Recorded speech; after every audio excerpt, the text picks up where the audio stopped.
ইসলাম ধর্মে কি অন্যদের বিপদে আমাদেরকে আনন্দ প্রকাশ করতে বলে, হোক সে মুসলমান কিংবা অন্য ধর্মাবলম্বী? তারাও তো মানুষ, এবার ইসলাম কি বলে? অমুসলিমরা বিপদে পড়লে আমরা আনন্দ করতে হবে এরকম কোনো নির্দেশ ইসলাম আমাদেরকে দেয়নি, কোরআন হাদিসে কোথাও এটা বলেনি।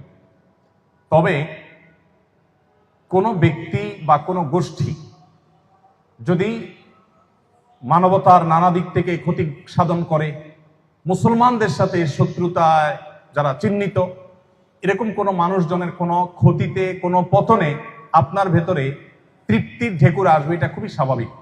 একজন দুর্ধর্ষ সন্ত্রাসী, একজন প্রচন্ড খারাপ মানুষ, খুনি, সে যদি খুব নির্মমভাবে কোথাও নিহত হয়, অবশ্যই আপনার মধ্যে স্বস্তি আসবে এই জায়গা থেকে যে আপনি এবং আপনার সমাজ একটা মানুষের অনাচার থেকে মুক্তি পেয়ে গেছে।